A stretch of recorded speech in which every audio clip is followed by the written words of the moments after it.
Welcome to Modern Musings, conversations with the maiden, mother, and crone, where we look at ourselves and the world through the lens of the 21st century. Hi, and welcome back to Modern Musings. I'm your hostess, Cindy Murray, and I'm here today with my co-hosts, Kristen Hessler and Amber Garvin. Hello. Hey. We're here today talking about a kind of sensitive subject a little bit. It's a trying subject, I think. Elder care and caregivers. And this is something I have mentioned over and over again because it's a factual, fact of life for me. I have a mother who has dementia, and she's currently living in a skilled nursing facility. But for a time, she was actually living with me in my home, and I was taking care of her. And this was, it kind of came on suddenly, and it was not expected. It was not planned. And I think that happens often with people. There are no plans for what if, and you wind up in that situation. And I just kind of want to talk about some of those challenges. Some of you know some things too, like Kristen kind of helped me with my mom, and I went through it with my grandmother. You went through it with your grandmother, so we kind of have some different perspectives on it too. So I'm anxious to talk about some of those challenges and how we dealt with those challenges. And if this is your first time joining us, I hope you'll stick around and listen to the end, and check out some of our other podcasts, because we talk about a different topic every week, and we have new episodes every Wednesday. And if you are someone who's coming back and has been listening for a while, welcome back. We love having you join us for these conversations, and we hope you'll join us over on our Facebook chat group, MMC Chat, which you can access from our Facebook page, or you can get there, I believe, from our website at modernmusings.net. And leave us some comments. If you're a caregiver or dealing with a situation like this, we'd love to hear from you and hear how you deal with these problems. So, as I mentioned, my mother had dementia. I did not know at the time that she had dementia. I went to my hometown of Lubbock, Texas. I'm in the Dallas area right now. And I went to the hometown of Lubbock, Texas to visit my mom and to help my niece with some things. And we noticed that Mom was kind of having a little bit of memory loss. And after my dad had passed away and my sister had passed away, she really wasn't taking care of herself very well. And so we went out to visit her. I had moved her into a little retirement community because it just was not safe for her to be at home alone anymore because she wasn't taking good care of herself. And we thought that moving her into this little retirement community would be a good answer for that, because she could still be independent in her own apartment, and but she was closer to the rest of the family where they could take care of her a little bit. And when we went out there, she was very distraught. She had a lot of anxiety issues going on, and she was afraid that her neighbor was going to kill her dog. And she, I don't know if it was a delusion or if this gentleman actually said something to her that set the anxiety off, but she wasn't dealing with that very well, and she wasn't cleaning up after herself or cleaning up after the dog. We were pretty sure that she had not been sleeping in her bed. She kept forgetting that she had food in the pantry and the freezer, and she was turning, the Meals on Wheels would bring her some meals, and she would forget that there was food there, and she wasn't eating very well. And so my niece and I, who had gone out there with me, we decided we couldn't leave her there alone, because some of the family that was there taking care of her was were not really checking in on her as often as she needed. I don't think anybody was really aware how bad her dementia had progressed at that point. In fact, we just thought it was old age memory loss or whatever, and didn't realize that it was full on dementia until later. But I just brought her with me, thinking I'll just get her to my house, and maybe I can convince her to move from the apartment in Lubbock to an apartment closer to me, because if I put her up in a little apartment down the street, I can keep an eye on her, and I can go pick her up a couple of times a week and take her on errands and bring her back to my house to visit for the day or whatever. And just thinking in general that she would be better off if she was closer to me, because I could keep a closer watch on her, and I could go over and clean her house or whatever. And that was in January. So we just brought her here. That was in January of 2020. And we all know what happened shortly after that. While she was still here and I was trying to get things squared away with her, and looking for a senior residence, a place where she could go, COVID hit. And I was not about to move her into a place like that during COVID, because the mortality rate of seniors in those facilities was extremely high, and it was very worrisome. And so I just said, I'll just keep her here until this crisis is over. And the longer she stayed with me, the more I realized that her dementia had really, really, really progressed, to the point where it was absolutely, she could not live in an independent living situation. She could not cook for herself. There was no way that she would remember to eat and take care of her dog and things like that. And so I started looking more for an assisted living, but, we had to wait until COVID had cleared up enough where she could live there. And also I had to sell her house, because in a independent living situation, she could live on her fixed income. But when you come down to needing that assisted living, it is so much more expensive that there was no way she was going to be able to afford that. And she just did not have the means to do that.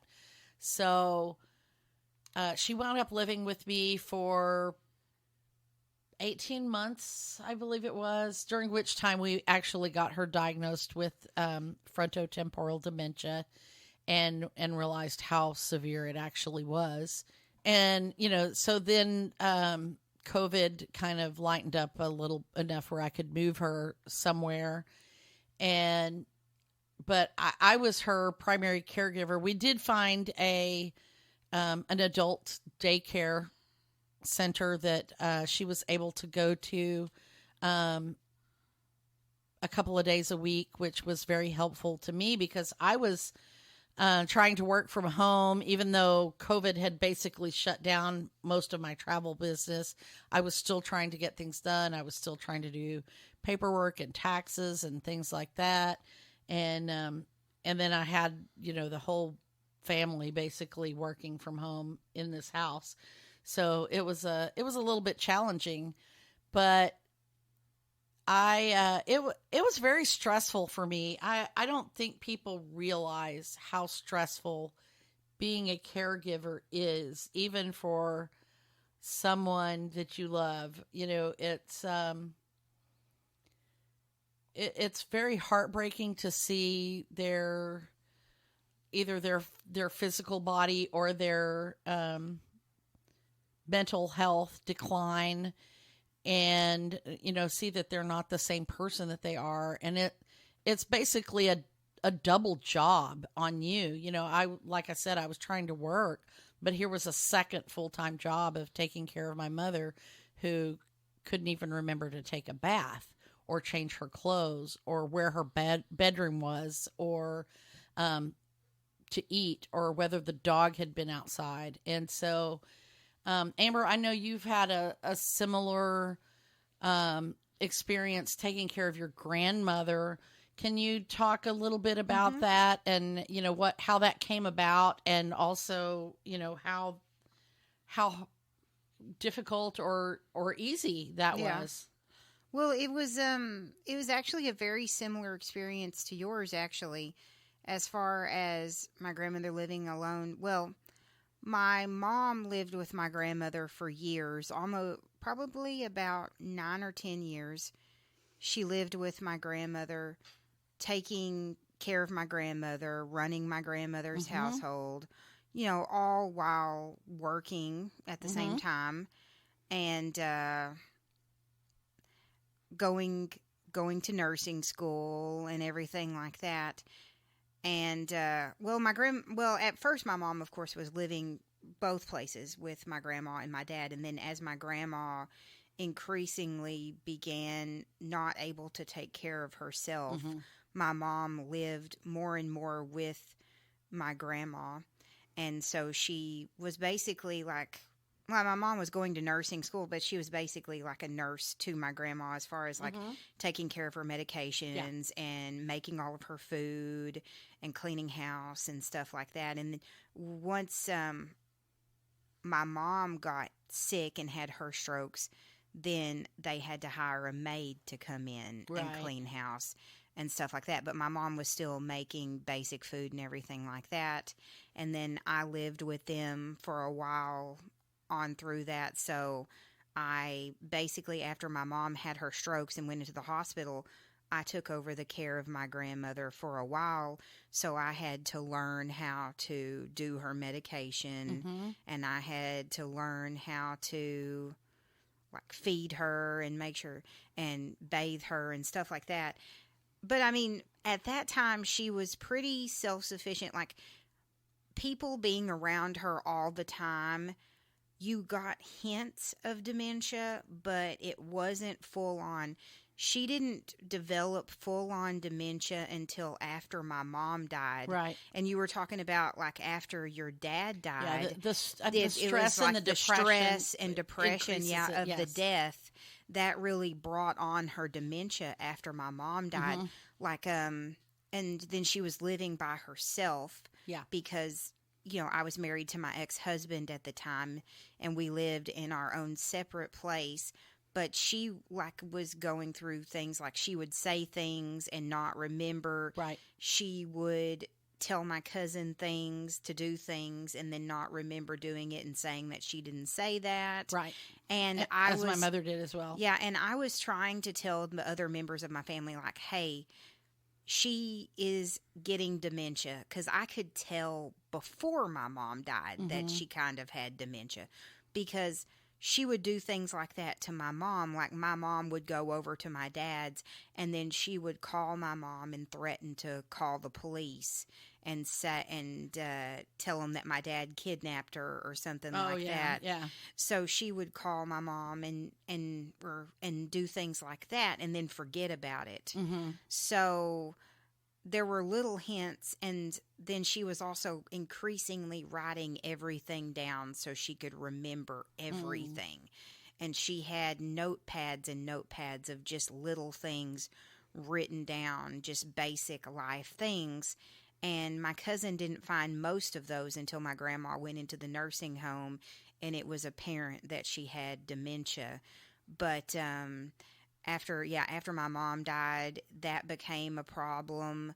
And then when COVID hit, Meals on Wheels was only bringing once a week, the whole week of meals. And my grandma would eat the first meal on Monday, put half of her meal in the microwave for the evening, because she'd eat half for lunch, half for dinner.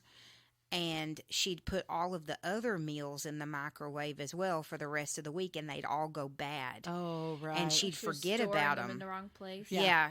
That's my mom did things like that too. She would forget. So she'd throw them away. Then my grandma only ate breakfast or whatever, which was cereal. Right. Something easy to do. So she was only eating one meal a day, if that. on the weekday, but then my cousin would bring her meals on Saturday and Sunday. But she increasingly grew weaker and weaker from lack of meals. Right. And then she ended up falling, and my uncle found her, and they had to call the ambulance, and she ended up in the hospital. And it turns out from lack of meal and everything like that, she got pneumonia. And so she ended up in the hospital, and the doctor did a memory test or whatever they do for dementia on her, and he was like, you can't leave the hospital until you're competent enough to go home. So we put her in rehab for her to get better from pneumonia, and then to kind of recover her memory. But it became apparent over time that her memory was just not going to recover. Right. And the doctor suggested that she go into the nursing home where people could take care of her 24 hours a day. And all of this, like I said, happened right at COVID. So we didn't get to go like physically in to visit her in the nursing home for over a year. And I didn't get to see her for 2 years. Right. It was only like my grandmother's caregiver, which was my uncle, that they would let in the nursing home. And then I didn't get to see my grandmother for exactly 2 years after that. And by that time, I was my mom.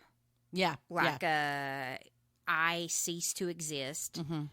The first time she saw me, she introduced me as her daughter to everybody on the staff. That's what my mother does. My mother calls me her sister. Yeah. So. And so, like, during those 2 years that I didn't get to see her, I mean, I got to see her through the window, but she can't hear a thing. So I didn't really get to talk to her. I just got to pass her notes and stuff like that. But during that 2 years, she forgot me. She knew who I was, you know, but I and my mom merged. Right. So, and it was like my uncle and my grandfather merged. So just different things. Frequently. My cousin and her mom merged. And, you know, my little cousins that visit her were just like people she didn't know. So that's what, you know, happened during COVID and all of that. And then, like, the whole time during that, my grandmother was just like, well, my son Grady is going to pick me up. And she never unpacks in the nursing home. My cousin or I will go over there, unpack everything, put everything up.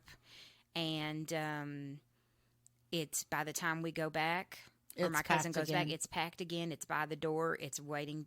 It's ready to go. My grandmother has, in the years that she's lived there now, 3 years, she has completely lost everything personal, thrown it away, or she's like, this is not mine, and she'll throw it away or something like that.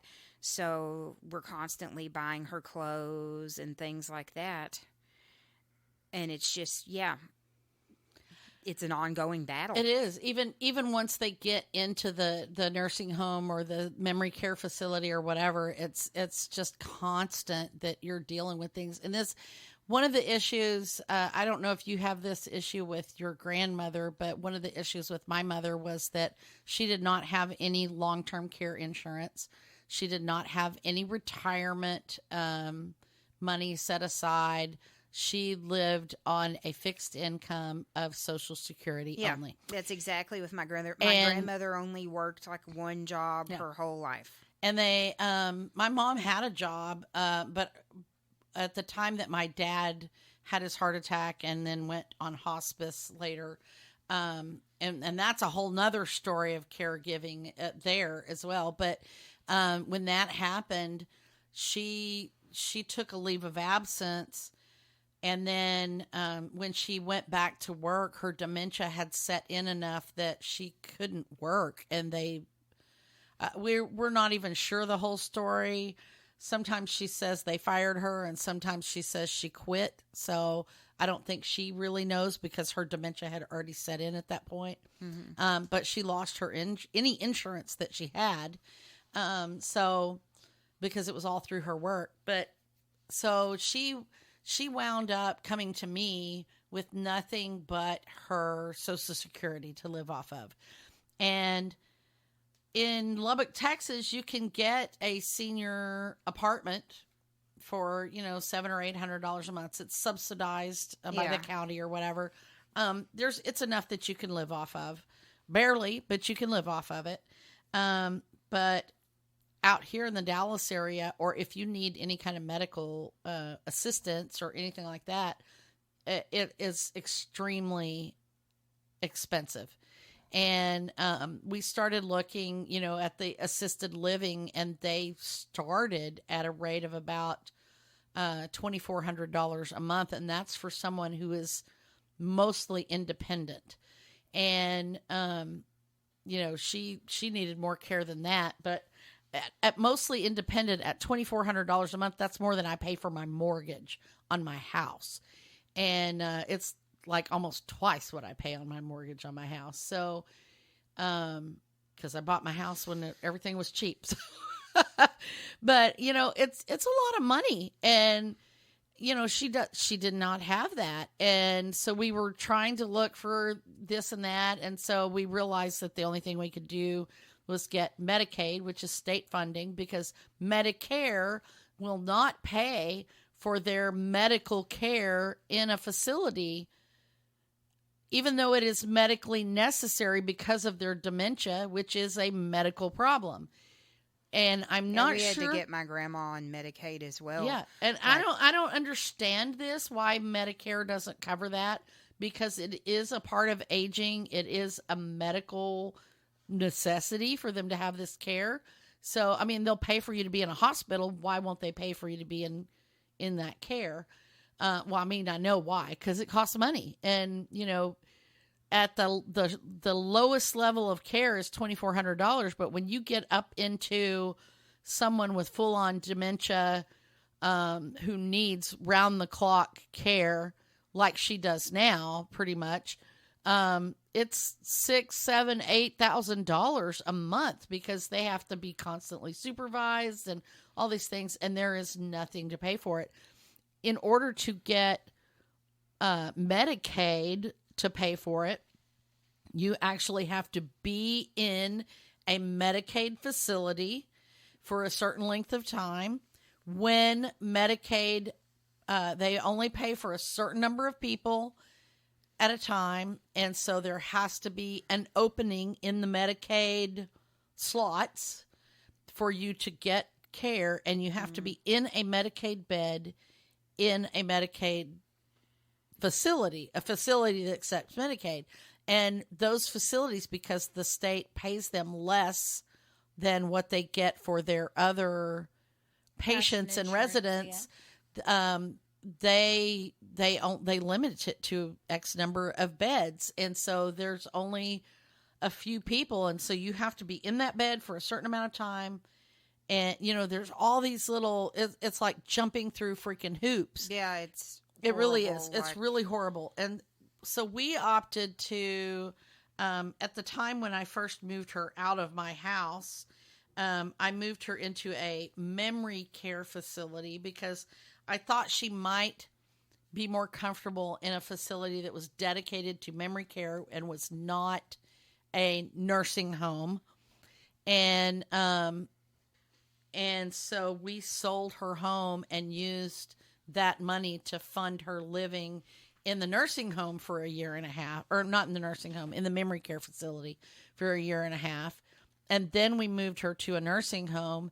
But by then she had deteriorated so much that she was trying to escape, and we've had to move her multiple times just to get her in a secure facility where she can't get out, because she would wander out and try to go out to the parking lot and get in her car and go home. So she doesn't even now, she's been living in this new facility. She doesn't remember sometimes that she has a room there. She just thinks she's wandering around waiting for somebody to come get her and take her home. And but it's we're still going through that Medicaid process and hoping she doesn't get turned down. And they literally make you jump through hoops. You've got to show all the income that you've had. You've got to, they saw that we had sold the house, and they want to know exactly what you spent that money on. Well, it's been paying for her living expenses at this other facility, but you have to prove that that's where that money went, that she didn't give it away to somebody, or we didn't spend it on things that weren't for her or whatever. And it really is just the craziest stuff. And the level of care that they get in a lot of these facilities is so poor. I don't know if you've had this experience. We loved the little memory care facility that she was in, because I felt like she got really good care there. A lot of the staff was really great, but there towards the end of her stay there, they wound up having to fire the entire evening staff because they found out that they were sleeping on the job. And we actually were part of the discovery of that. I routinely would take my mom out, bring her over to spend holidays with us and stuff. And we had been out at Thanksgiving, and we went to take her back and rang the doorbell, and it took a long time for somebody to come to the door. And finally, the on-call nurse came to the door to let us in, and she goes, "I don't know where the other person is." And so she went, the staff member that was supposed to be awake and watching the door and looking for patients and there were some patients that were awake, but anyway, she went looking for her, and she was in one of the lounges, one of the resident lounges, asleep. She was literally asleep. She had drool on her shirt, where her head had kind of fallen over on her shoulder, and she slept with her mouth open, and she was asleep, and it was just the worst. And then that was at Thanksgiving. We moved her out of there in February, and that was when they had laid off the staff. Apparently, they were also supposed to be washing all the laundry, and none of the laundry was when I moved my mother out, none of her clothes were in her closet. They were all backed up in the laundry room because the night staff had not been doing them. And we would routinely go in there and find other people's clothes in her stuff. Even though all of her things were marked, they would put things in her closet that weren't hers. Things that were hers were not in her closet. We never found them again. And that was an issue that I thought was happening with my grandmother's nursing home, because all of her clothes would go missing. Yeah. And my cousin thinks it's because she was throwing them away because she didn't think that those were her hers. clothes. Right. But I mean, very well, it could be a similar situation. Right. They would just disappear, and then we would find other people's clothes in my mother's closet, and it was obvious it had somebody else's name on it, and I would take it back to them. Oh yeah, that was a person that used to live here, so we just pass out their clothes. It's like, what the heck? That's weird. It is really weird. Really is it's really weird. Like, And that sounds like... but yeah, a lot of things got misplaced, and she moved out of that place in February into that new facility, the one that she was trying to escape out of, and she was in one room for like a few weeks, and then they turned her around and moved her to a different room. And the different room that they moved her to, apparently some of her stuff still didn't come with her. And so they misplaced it. And then when she wound up at the new nursing home, she was there. She had no socks, no bras, no pajamas. She had like 2 sets of clothes because they packed her and moved her without waiting for me to move her. They found a place for her, and they said, "We're moving her today." And I was like, "I can't be there today." "Oh, don't worry. We'll packing her up and we'll move her." And they literally threw her things in a box, put her in a car, and dumped her at the new facility. And I mean, literally dumped her there. They took her clothes and put the box of her clothes, and shoved them in the closet. And they did not have all of her things because they had not washed them all that week. And she was there with she wears eyeglasses. She did not have her eyeglasses. And like I said, they did not let me attend that move. They didn't okay that move with me. They just said she has to move.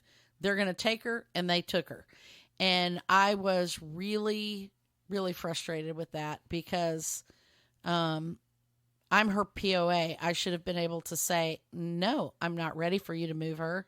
I really didn't want her to move, but now in hindsight, I'm glad she moved away from there because of the way they handled all of that. I don't want her at a place like that. No. Yeah. And so it was just really crappy. But the way I didn't even find out from them that they actually found a place to move her to and were moving her.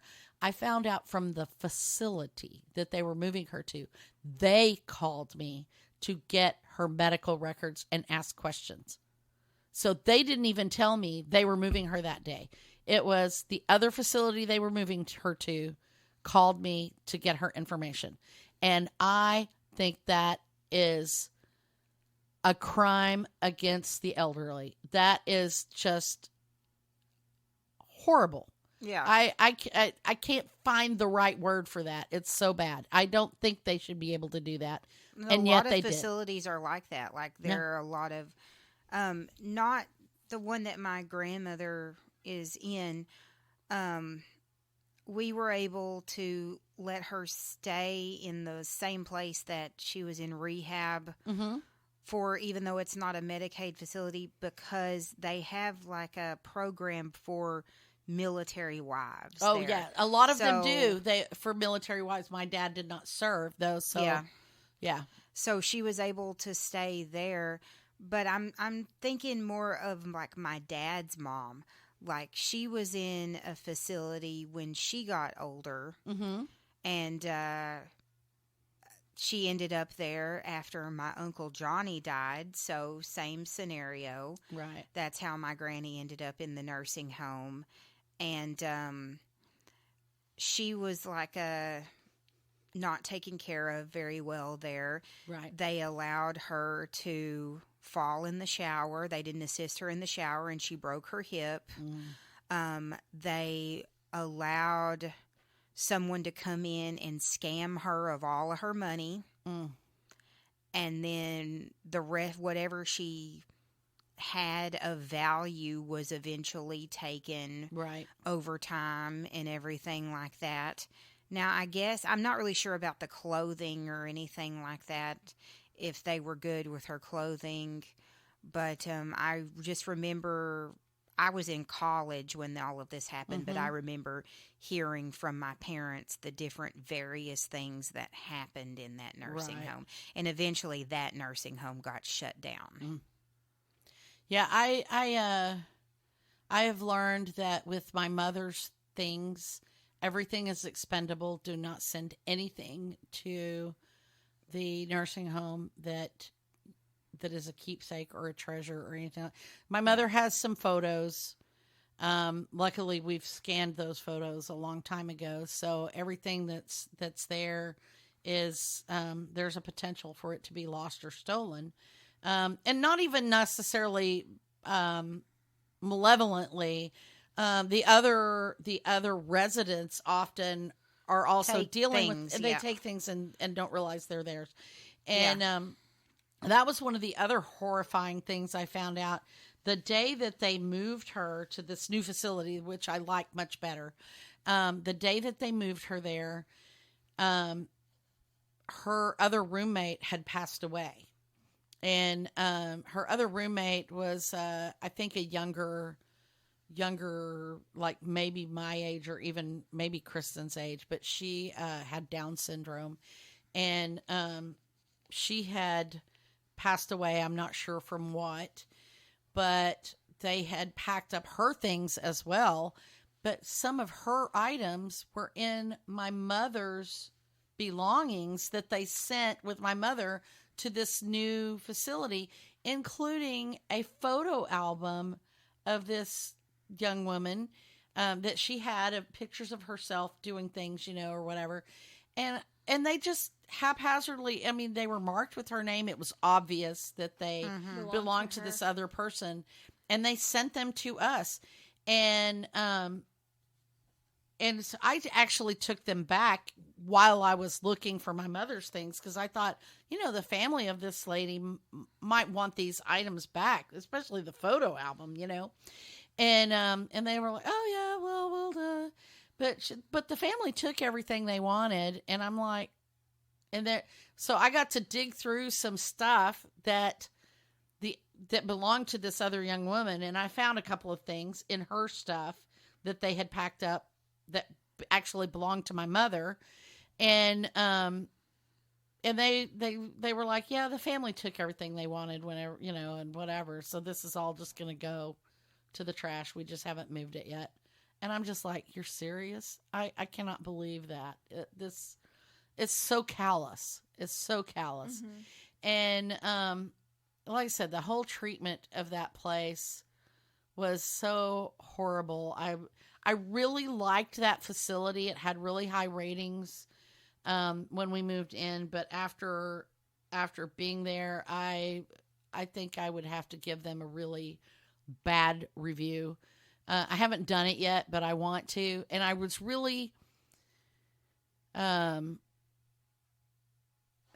did not want my mother to move to this lockdown facility that she's at now, because when she was at the memory care facility before, it was a lockdown facility, but the residents had the run of the whole place pretty much. I mean, it's like the front door is locked, the exits are locked. There's probably a way to, if you try to go out, the alarm starts going off, kind of thing, but and you have to use a key code to get out, so they can't escape. And I think probably if there's a fire, the doors probably automatically unlock or whatever. I'm not sure, but and that's one of the reasons they don't want the staff sleeping while they're there. But the middle place that she went to, the one that moved her without my permission, it is not a lockdown facility, and I really thought she would like that facility better because it was a bigger facility. There were people, it was just a normal nursing home and a skilled nursing facility. So there's people there who are just there for rehab. Maybe somebody had a heart attack or broke a leg or whatever. So there's lots of people there. And I thought my mom might enjoy making friends with some of those people, and, having some people who aren't fully into their dementia to talk to or whatever, because she would sometimes try to have conversations with people, and she didn't believe she had dementia anyway. So I thought this would be a good place for her, and maybe she would make some friends and be happy. And she had, pretty much the run of the place. She could go where she wanted within the facility, but she quickly figured out that one of the wings was not being used at the time, and they were using the rooms in that part of the facility for offices. And so after 5:00 at night, there's nobody there. And so she would sneak over into that part and then find one of the doors, and she could get out because the doors are not locked. It's, if you hold the door long enough, there's a sign on it, and it says, just hold it for 15 seconds in an emergency and it'll open the door.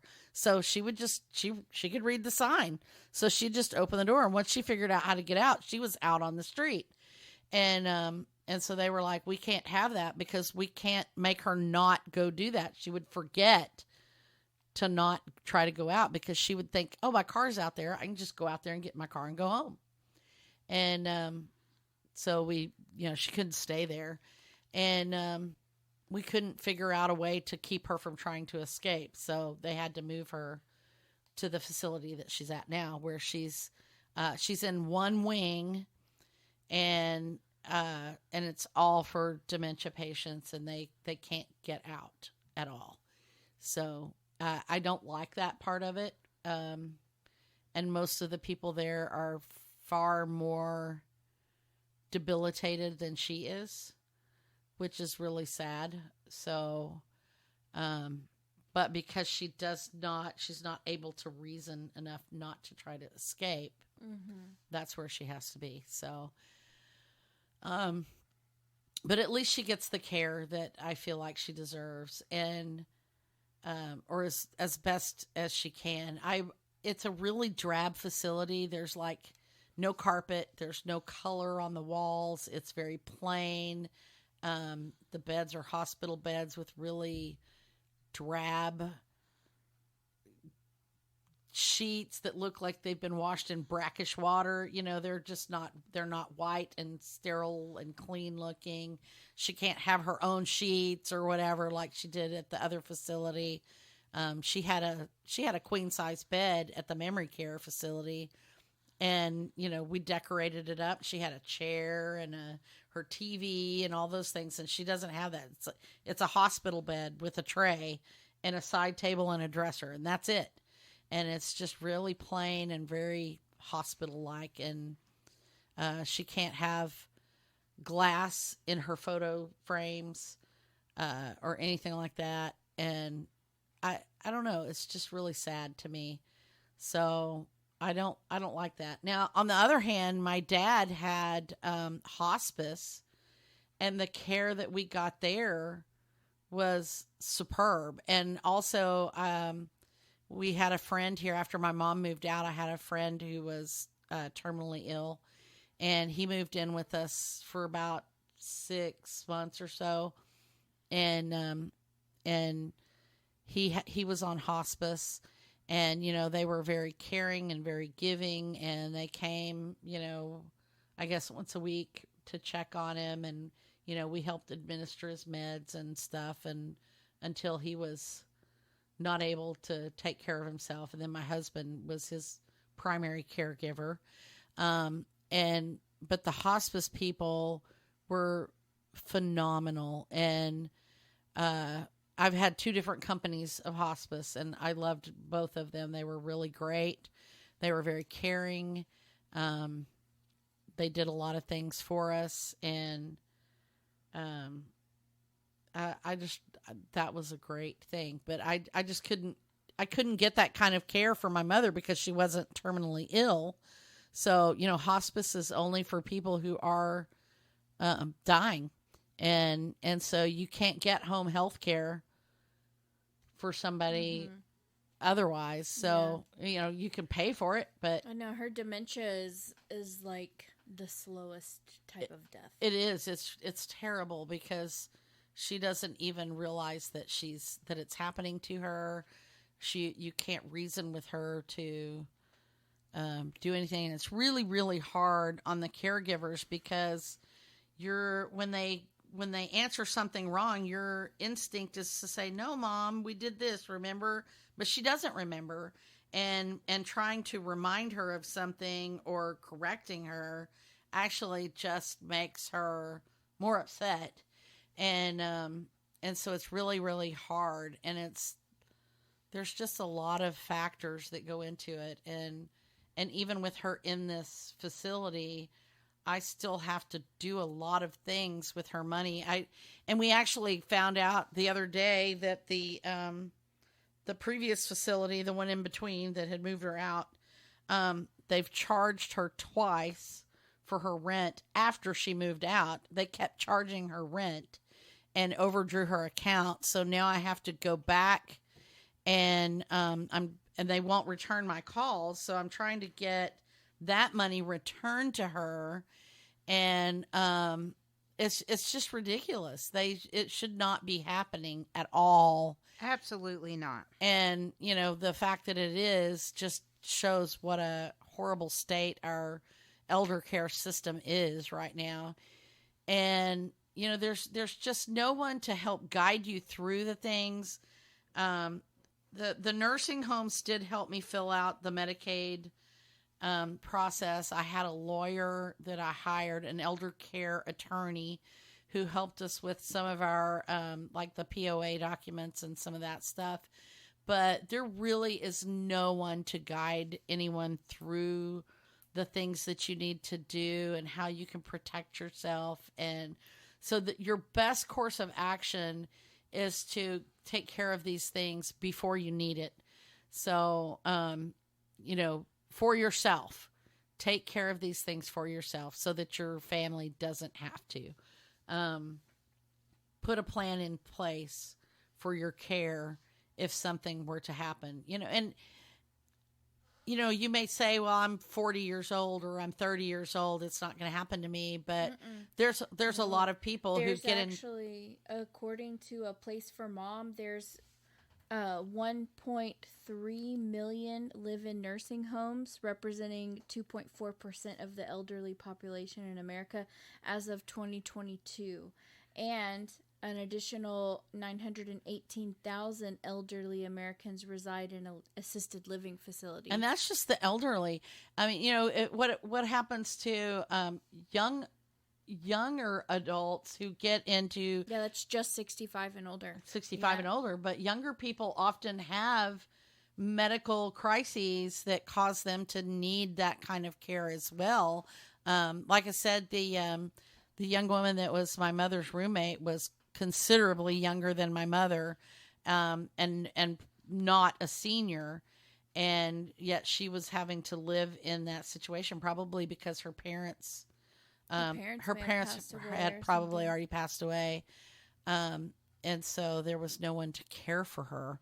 And in fact, when I was younger and when I was in college, I had a roommate. She married someone whose husband, she married someone, and he had a sister who was mentally disabled, who was living in a nursing facility, and he was her primary caregiver. As far as, I mean, obviously the facility is the primary caregiver, but he was her next of kin. And so, you're responsible for that person. And I vowed, after all this stuff with my mom and my dad, to not leave my kids in this situation. And that's one of the reasons we've been doing some of the purging and the cleaning up and organizing and things, because my mother left me with a house that was, she was a bit of a hoarder. And then her dementia just made it worse. So, it was a disaster, and, we had to take care of all of that, get the house in better repair and get it sold. And, there was just all kinds of things that we had to do to take care of her that should have been taken care of a long time ago. And it really started with my dad, and my sister was there. She lived in the same city, and she was helping take care of them. But about 9 months after my dad passed away, my sister had some surgery and did not recover from the surgery and passed away. So, it just left my mom with nobody to care for her and stuff. And so it's really hard. And it was hard on us taking care of my dad too, with the hospice, because my mother and my sister and I became his primary caregivers. I would have to drive out, and I would spend like a week or two there, and then I'd come back and spend a week or two here, and then I'd drive back there. And but my sister and my mom were there full time, changing his diapers and feeding him and bathing him, and things like that. And it's challenging to have to do that for your family members, and it's very stressful. It's very, you can't get away from it. In order for you to go out for dinner, you have to get someone to come take care of that person, to sit with them.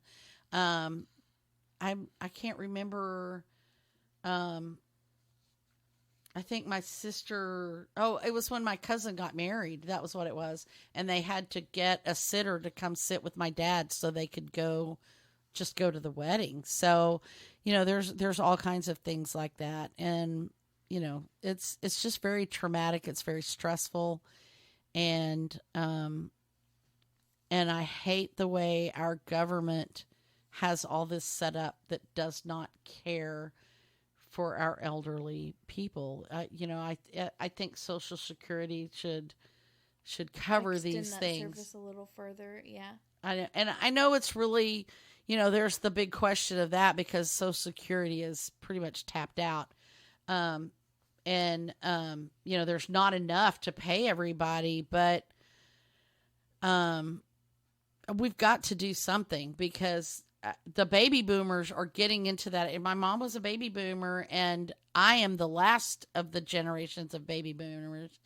And so we're all getting to be that age where we need that care, and there is no care available.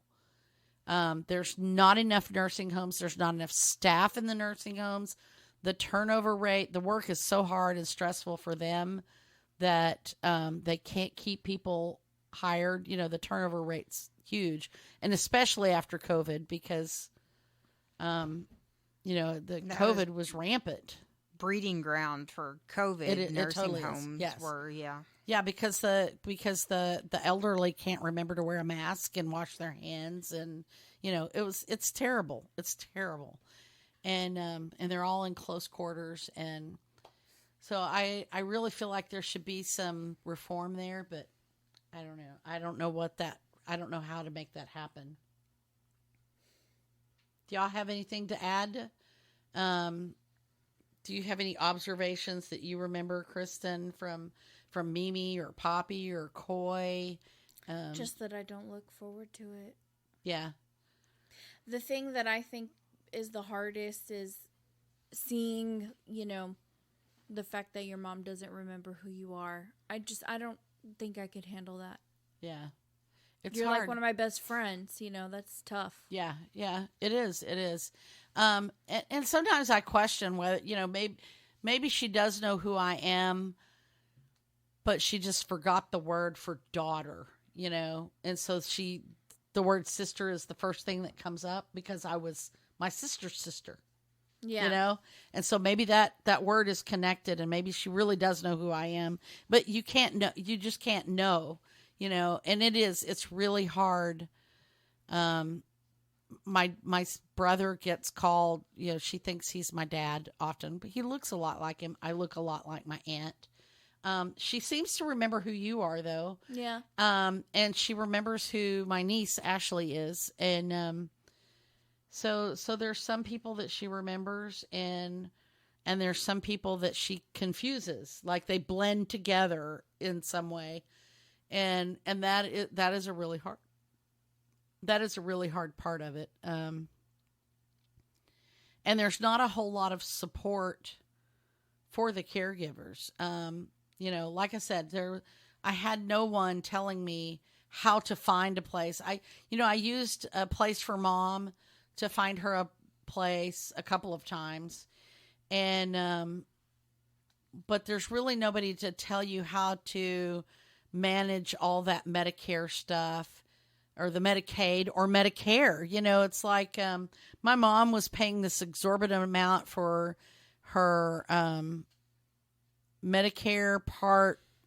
Is it D for the drug stuff? Yeah. I can't remember. And she was paying this exorbitant amount and she had this huge deductible. And so she was paying for her meds and it was never paying off, but she didn't know any better. And she got suckered into buying one of those, the help me, I've fallen and I can't get up buttons. And it's a contract. So she got it. And then she realized that, it wasn't really going to help her much. And she lost those really don't help. My grandma had one too. Yeah. And especially if you don't keep it. Well, you have to wear it. You have to remember to wear it. Yeah. She had one in the bathroom, the little button in the bathroom, in case she fell, in the shower or whatever. And then she had the thing that you wear. Well, she lost the thing that she wears. And it was horrible and it was eating up her money and they wouldn't let her cancel because she had a contract for the service. And it's like, well, she's an old lady with dementia. Why would you let her sign that up in the first place? They don't care. Yeah, they don't care. That's the thing. Don't care. That's how nobody cares. They just want to get all their of money. her money taken from her is because scammers called the nursing home, and so yeah, it really is just a travesty the way all of this stuff works. They just want people, they take advantage of them, and They don't get the care they need. The only people who get the level of care they actually need are the people who have a lot of money. $13,000 a Yes. month to pay for Yeah. it. Yeah. Literally. Pay for like an extra $13,000 a month. Yeah. And or some kind of insurance. Well, So, yeah, it's all transactional. Like it's all about money. The 13,000 a month people will get taken care of because they have the money to do it. And they have the money to Anybody hire higher quality staff. Yeah, anyone on government assistance is going to get the bare minimum because the government gives the bare minimum to these facilities. Yeah. Yeah.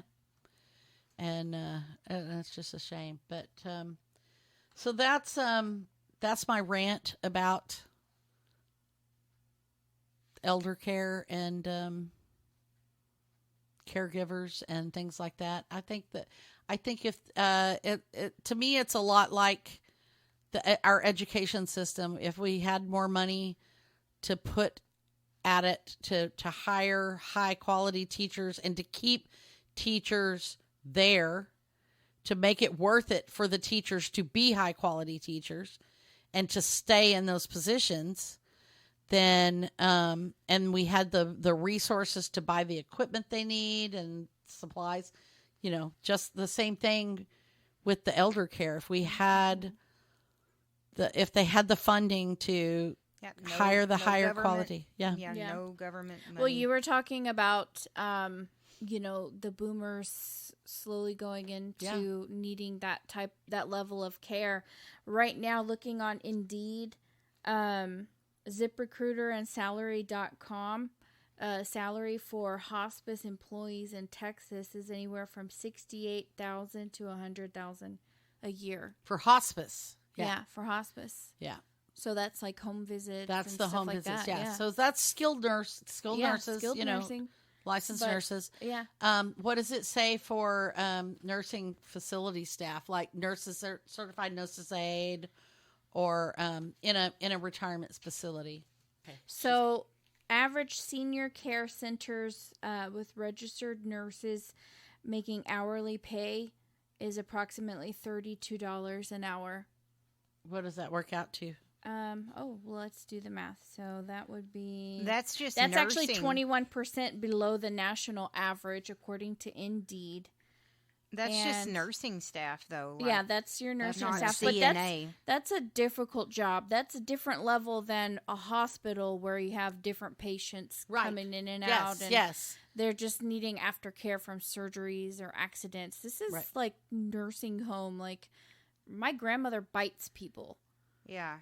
That's a tough job. You have to kind of struggle to get her to. But you also think that there's at a facility like that, they usually have a director of nursing, and then they have you're just going to have 2 or 3 nurses. Yeah, there's not going to be very many nurses. So it's all going to be CNA caregivers, and I was looking on Indeed as well, and here's one for $15 an hour to get bit.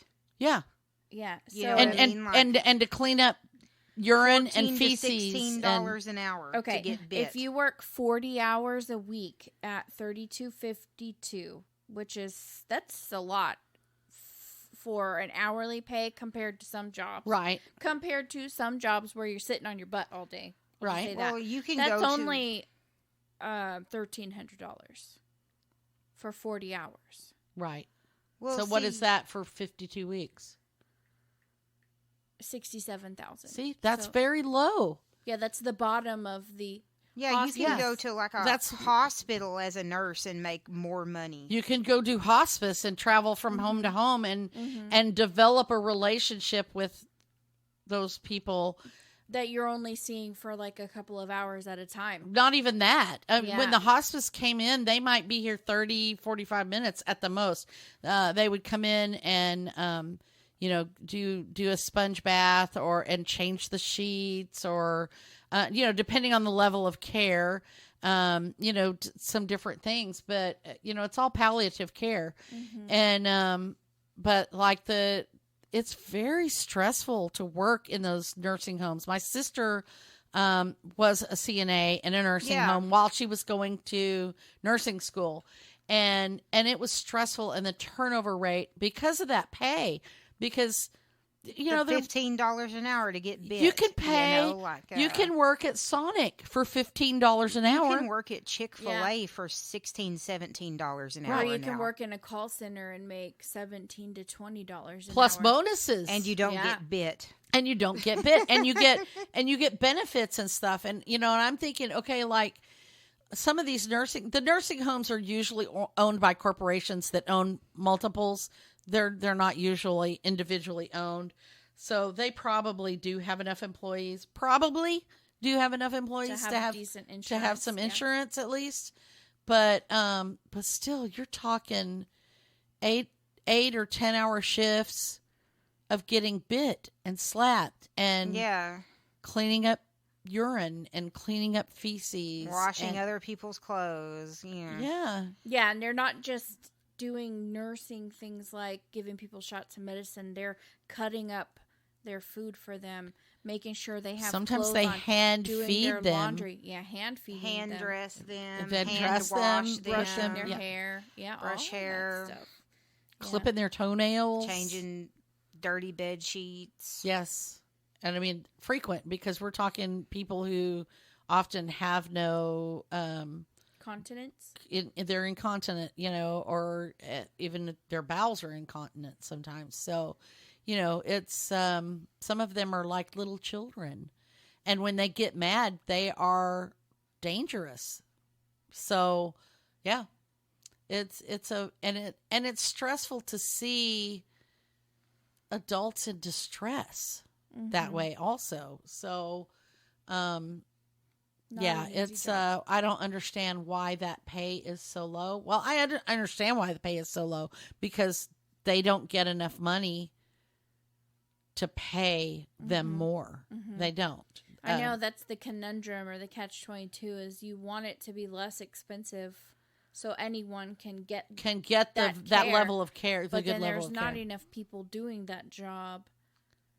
And if they had more people doing it, it would cost more to have that level of care. It would, and the problem is that it's not subsidized by the government. And I think, I'm a fiscal conservative. So, I don't like the idea of government having to pay for that, because where's that money going to come from? We're already tapping out Social Security, but I don't know how we do that. And in other cultures, often those people just live at home with their kids. Yeah. But but the family group tends to be a larger family group living under one roof, so that it's not the responsibility of a single caregiver. It's, multiple siblings or whatever. And they're, the children and the grandchildren also caring for that adult. Mm-hmm. It's the whole family's responsibility. It's the whole family's responsibility. And we don't have that here in the U.S. So maybe that's the answer to it, is getting more away from the nuclear family. We talked about this on another podcast, I think. Yeah, we kind of touched on it on our gender roles. Yeah, where family raises the children. Bigger family groups raise the children's and stuff, and maybe this whole idea of a nuclear family where you grow up and you move away, buying your own home, and you buy your own home and move away. Maybe that's not the answer to things. Maybe the answer is to have the big castle with a whole bunch of the family living there all together. The crisis in the cost of living, Well, it is forcing a lot of, like, the millennials are staying at home, but they're not getting married and having children and staying home. They're just staying at home and not getting married. Yeah. So, but, in other cultures, they would often get married and they just all be there together. Yeah. And then, that helps with the raising of the children. That helps with the raising of, or, caring for the elderly or the infirm. And, it takes a lot of the burden off of everyone, because it's all kind of a communal effort to care for the family. Mm-hmm. So I don't know. It's a thought. We may revisit this at another date with more perspectives. I don't know. You tell us what you think about it. Have you had to care for someone in your family, or do you know someone who does? And how do they cope with the stress? Because that was one of the things. Coping with the stress of having people here and caring for my mother and not getting a break from that was really hard. So I'd like to hear how you coped with that stress. How did you care for your loved one? Tell us your story. I'd like to hear more, either on MMC Chat, our Facebook chat group, which you can get to from our Facebook profile, or you can get to it from our website, which is modernmusings.net. And if you're not reading the blog, if you're only listening to the podcast, you're only getting a part of the story. So get over there and check that out. And what are we talking about next week? Oh, Amber? next week is going to be fun. If you didn't know, we're still on location in Southwest Texas, and we are going to be recording next week in a haunted hotel, and we're going to be talking about horror movies. We may not be able to go to sleep. Maybe not, but it's going to be a fun one. I and, think so, too. Maybe telling some ghost stories of some sort. Try to get the haunted energy out of here. Oh, my, yeah. Okay. I'm looking forward to that. I'm excited about that. Yeah, that's going to be a lot of fun. I can't wait to tell you guys about our wacky, cool road trip. So, I want to give a shout out to Creative Audio Tech for our wonderful theme music, and Cake Mix Studios for our gear that we rent from them. And I think that's it for this week. We will talk to you. We will talk to you next week. Every single time. We will see you next week. No, we're not going to see you. We're going to talk to you next week. They're going to listen to us. They're going to listen to, well, we hope they're going to listen to Linda. us. Listen, Linda. Yeah. So listen to us next week. We come out every Wednesday, and we'll be coming to you live from with Alpine, Texas, from a haunted hotel. I can't wait. Y'all have a great week, and we'll be back next week. Bye. Bye.